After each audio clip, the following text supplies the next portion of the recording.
This is Scott the Fix-It Guy. Today we're dealing with a Zephyr range hood that needs a new controller, and we're going to be going over how to replace it. This is what the range hood looks like.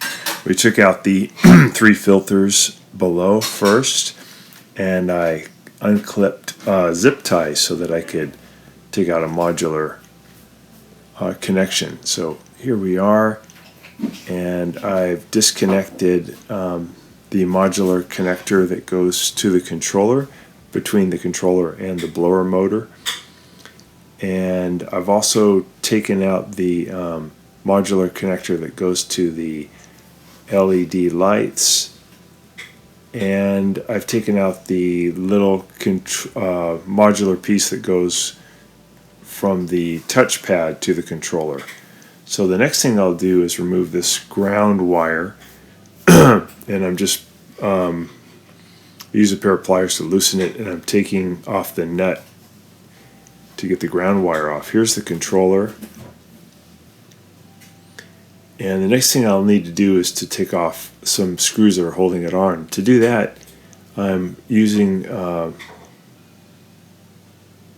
Phillips head screwdriver to remove a couple of screws here at the top, and then I'm going to be separating this casing that has a magnetic strip. So you can just use your hands to separate it and pull these two parts of the ducting off. They're actually not the ducting, but they're more for just aesthetics. And then we're going to use a Phillips head screwdriver to remove 2 Phillips head screws here at the top of the ducting. So these are held in with Phillips head screws, but also have magnetic strips. Pretty cool design. So we get those 2 screws out, and then we can separate this casing. I used a standard head screwdriver to kind of get the two to be separate, and then I was able to break the magnetic strip connection.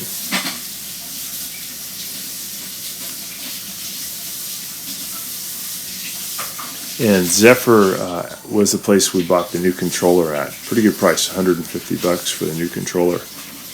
So I'm using a screwdriver to separate it, pulling these apart.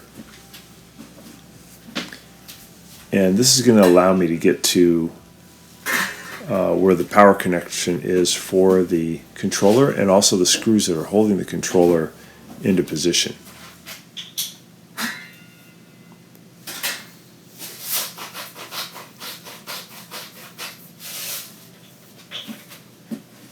I'm just going to get those out of the way.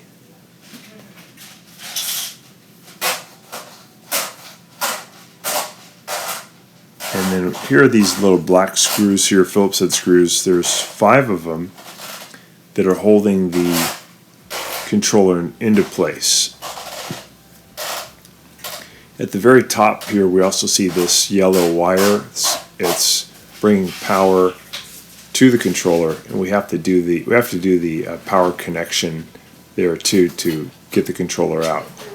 So now it's loose, but it's still being held in by its power wires at the top.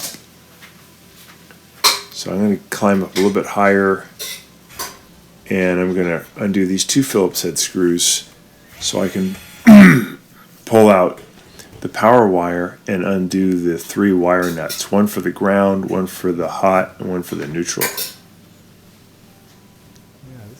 So make sure you've got the breaker off at this point, because you don't want to do this while it's energized. It's pretty cool how they designed this to be easily replaceable. And then we're going to go ahead and spin those off, and then once they're all off, we can feed those wires down inside the casing, and that's going to let the controller be free. So we're just getting those wire nuts off, and then we can feed the wires down inside, and then we can get the controller out and do a little bit of work transferring the wires to the new controller. So now we have the old one and the new one, and we're going to remove the 2 Phillips head screws here from the old controller. And then we're going to take a small standard head screwdriver and we're going to go lefty-loosey to remove these, not remove, but loosen these 3 screws. One for the ground, one for the hot, one for the neutral. And we can pull that wire assembly out.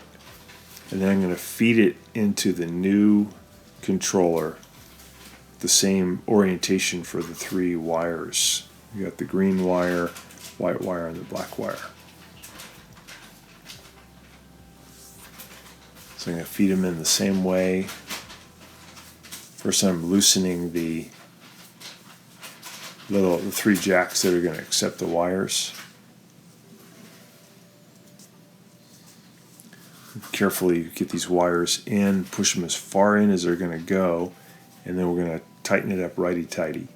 You get that connection really tight. Then what I'll do is I'll wrap the wires together so that I can push them back up through the hole in the metal case. So I can, I'm going to be pushing that up here right now up through that hole. Then I'll reach up with my other hand and grab those wires and pull them up through. And then I can feed the new controller up into that area.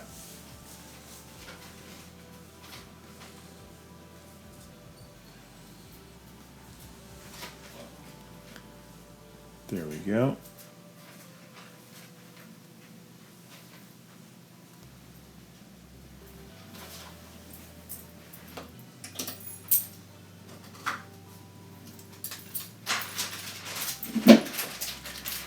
So we get that up in there. We're going to pull the wires through.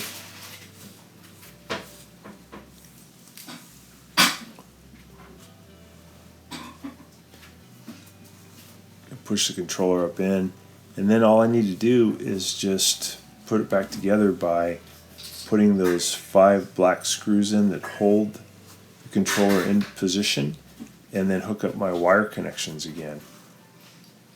And then I have to plug in there's 3 modular plugs I've got to do. I've got to do one for the blower motor, I've got to do one that brings power to the lights, and I've got to do one that goes to the touchpad. Make sure that you are careful putting the touchpad modular connector back, because it has a bunch of little pins that can get bent pretty easily. So just take your time. So I'm twisting on these wire nuts. Keep those all tight. And then we're going to be putting the wires back into, there's a little cavity there, a little metal cavity that'll accept the wires and the wire nuts. Be a little bit careful that you're not having the wire touch anything sharp, because it can push off the plastic coating, and then when you turn it on, it'll ground out, and that would not be good.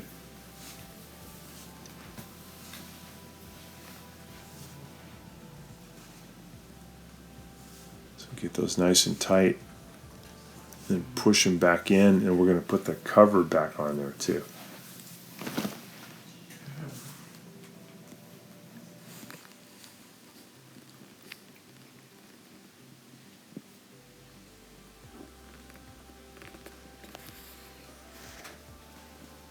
So you just want to be careful again that you don't